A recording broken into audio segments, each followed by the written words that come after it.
Dear learners and viewers, Assalamu alaikum to all of you. I am Mir Hamid. We are going to know about the lesson getting to know plants. It is sixth science. So let's move towards the stem of the herb. तो हम आज इसके बारे में stem के बारे में जानने की कोशिश करेंगे कि ये क्या होता है, तो क्या करना है हमें वहाँ पे।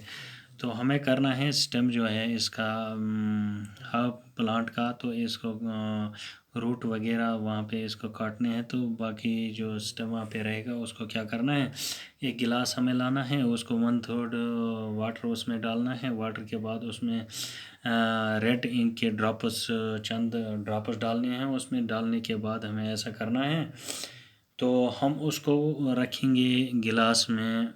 गिलास में हमने रेड इंक के ड्रॉप डाले होंगे, तो उसमें पानी होगा 1/3। तो उसको हमें लेफ्ट करना है 2 दिन के लिए। 2 दिन जब हम इसको नेक्स्ट डे के लिए छोड़ेंगे, दूसरे दिन के लिए, तो एक दिन इसमें रखेंगे तो दूसरे दिन तो फिर हमें क्या करना है, उसमें जो हमने वो रेड इंक डाली थी वाटर में, तो अब हमें क्या करना है, जो कलर पानी को लगा था वो हमें देखना है कहाँ तक पहुँचा है इस पौधे में, वो स्टेम के थ्रू कहाँ तक पहुँचा है। तो फिर हमें क्या करना है, फिर उसको हमें कट करना है, दोबारा से देखना है कलर कहाँ कहाँ तक पहुँचा है और किस जगह में इनसाइड ये यानी स्टेम के अंदर कहाँ तक ये पहुँचा है। तो इसमें वाकई कलर उसने चूसा है कि नहीं, दिखाई देता है कि नहीं। तो जो from this activity we see water moves of the stem, तो इसमें से क्या होगा, जो इसका तना होगा तो ये तने से वो पानी को वो ऊपर खींचेगा। तो इस खींचने की अमल जो है ये कैसे खींचता है पानी को ऊपर, through narrow tube inside the stem. इसके अंदर जो नैरो ट्यूब होता है, तो इसके थ्रू ये पानी को ये ऊपर खींचेगा।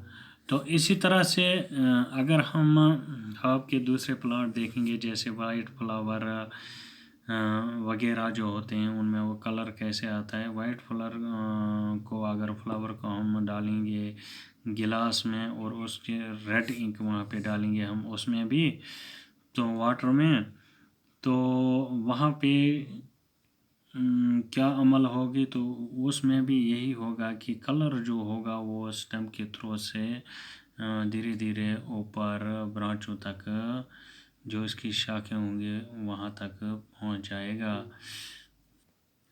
तो ए एंड बी जो इसमें प्लांट हम डालेंगे, बी और सी, इसी तरह से फिर अगर हम इसके पौधे में भी देखेंगे, when we had cut across the stem, तो जब हम इसको आर पार अक्रॉस कट करेंगे इस स्टेम को भी, वाइट फ्लावर का जो हमने रखा होगा इस गिलास में, तो रेड इंक उसमें भी डालने हैं।